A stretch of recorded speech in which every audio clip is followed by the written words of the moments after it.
सिखाऊंगी oven में और चूल्हे पे और ग्रिल पर कैसे बना सकते हैं हम। आइए सबसे पहले इसका मसाला तैयार कर लेते हैं।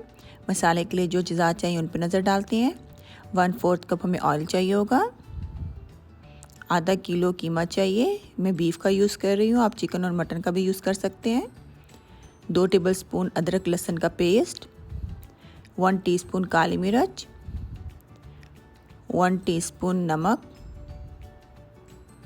1 टीस्पून गरम मसाला। इन सबको मिक्स करके 15 मिनट के लिए दम पे हल्की आंच पे पका लेंगे। ये कीमा जो है अपने पानी में ही पकेगा, आपको इसमें पानी डालने की ज़रूरत नहीं है। 15 मिनट हो चुके हैं और हमारा कीमा बिल्कुल गल चुका है। अब इसमें हम 200 ग्राम चॉप्ड प्याज डालेंगे, मतलब 2 मीडियम प्याज। 1 टीस्पून हम इसमें कुटी हुई लाल मिर्च, 1 टीस्पून कुटा हुआ धनिया, 1 टीस्पून कुटा हुआ ज़ीरा डालेंगे और थोड़ा सा भूनेंगे। अब इसमें 2 टेबलस्पून मैदा डाल के इसको इतना भूनेंगे कि ये एक डो की शक्ल में आ जाए। हमारा मसाला बिल्कुल तैयार हो चुका है। अब इसको ठंडा होने के लिए साइड पे रख लेते हैं। आइए अब नान की डो बना लेते हैं। नान की डो बनाने के लिए हमें 400 ग्राम मैदा चाहिए होगा, मतलब 3 कप। दूसरी तरफ हम जो है खमीर का पानी बना लेते हैं। खमीरी पानी बनाने के लिए हमें 1 टेबलस्पून ईस्ट चाहिए होगा, half tea spoon baking soda, 1 teaspoon नमक, 1 teaspoon sugar, 2 tablespoon dry milk powder, half cup दही चाहिए। ठंडी दही नहीं होनी चाहिए, नॉर्मल दही इस्तेमाल करेंगे। नीम गर्म पानी 3/4 कप। इन सबको अच्छी तरह से मिक्स कर लेंगे। अब इस लिक्विड से हम अपने मैदे को गूंद लेंगे।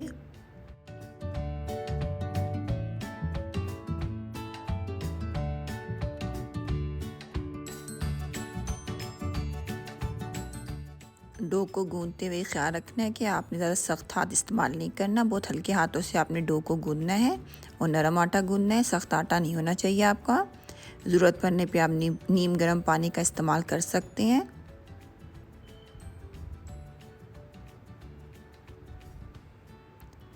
डो हमारी बिल्कुल तैयार हो चुकी है। अब मैं यहाँ पे 3 टेबलस्पून ऑयल डालूँगी और 10 मिनट तक इसको मज़ीद गूंदूँगी कि जो तेल है ये अच्छी तरह डो में मिक्स हो जाए। मैं यहाँ पे ऑलिव ऑयल का यूज़ कर रही हूँ, आप मेल्टेड बटर का यूज़ भी कर सकते हैं और वेजिटेबल ऑयल भी यूज़ कर सकते हैं।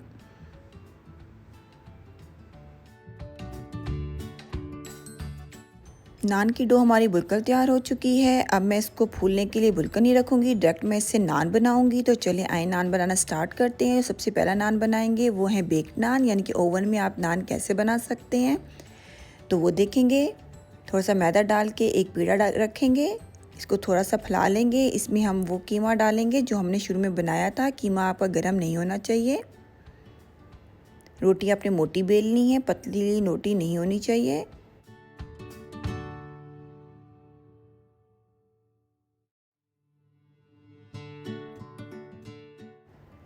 किनारों को मोटा रखना है आपने।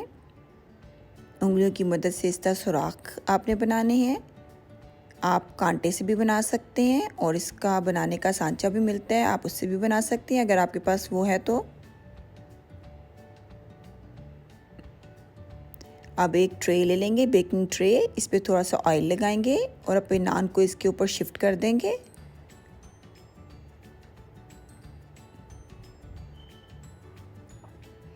अब मैं इस नान को कवर करके 15 से 20 मिनट के लिए रेस्ट पर रखूँगी। 15 मिनट हो चुके हैं, हमारा नान भी काफ़ी हद तक फूल चुका है। अब इसके ऊपर हम दही का एक पेस्ट लगाएंगे, जिसके लिए हमें 2 टेबलस्पून दही चाहिए और 1 अंडे की जर्दी चाहिए। इसको अच्छी तरह से हम फेंट लेंगे और नान के ऊपर इसको लगाएंगे। इसके लगाने का ये फ़ायदा होगा कि आपके नान के ऊपर कलर बहुत अच्छा आएगा और नान बहुत सॉफ्ट बनेगा। थोड़े से तेल डालेंगे। अब 200 सेल्सियस पे इसको आधे घंटे के लिए बेक कर लेंगे।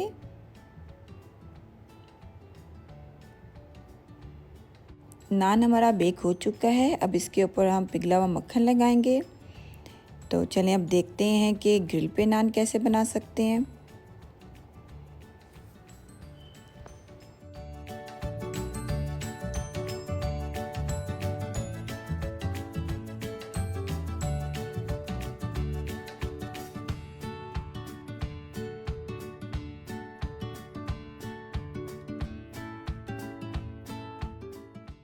एक पैन ले लेंगे, उस पर थोड़ा सा तेल डालेंगे और एक बटर पेपर उसके ऊपर रख देंगे और अपना जो नान है इसके ऊपर शिफ्ट कर देंगे।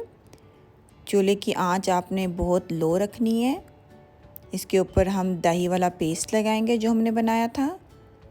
थोड़े से तेल स्प्रिंकल करेंगे और हल्की आंच पे 15 मिनट हम इसको पैन पे पकाएंगे। इतना पकाएंगे कि नीचे से हल्का सा ये ब्राउन हो जाए हमारा और ऊपर से पक जाए नान। हमारा नान बिल्कुल नीचे से पक चुका है, ऊपर से भी पक चुका है। अब कलर देने के लिए हम नान को इस तरह की एक ग्रिल ट्रे के ऊपर शिफ्ट कर देंगे और हर तरफ से इसको कलर देंगे। हमारे नान पे हर तरफ से कलर आ चुका है। अब इसको हम प्लेट में शिफ्ट करते हैं।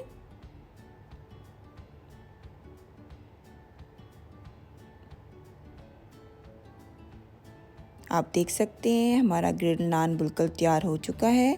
अब इस पे अभी हम पिघला हुआ मक्खन लगाएंगे। चले आए तीसरे तरीके से नान बनाना सीखते हैं कि तवे पे आप नान कैसे बना सकते हैं। तवे पे बनाने वाला जो नान है इसको आपने पतला बेलना है, ज़्यादा मोटा नान नहीं बेलना। और इसको इस तरह कांटे की मदद से अच्छी तरह से आपने पंच कर लेना है ताकि इसके अंदर किसी किस्म की भी गैस ना भरे, क्योंकि जब आप तवे को उल्टा करेंगे तो आपका नान खुल सकता है या नीचे गिर सकता है। अब इसके ऊपर हम दही वाला पेस्ट लगाएंगे, थोड़े से तिल डालेंगे और इसकी निचली साइड पर थोड़ा सा पानी लगाएंगे और इसको तवे पे शिफ्ट कर देंगे। तवा आपका बहुत गर्म होना चाहिए जब आप नान डालेंगे उस वक़्त। फिर उसके बाद आपने आंच को लो कर देना है और तवे पे डालने के बाद आपने हाथ की मदद से नान को इस तरह चिपकाना भी है और कांटे से आपने प्रिक भी करना है। जब नान ऊपर से ऐसे ब्राउन हो जाए तो आपने तवे को उल्टा कर देना है और हर तरफ से कलर दे देना है।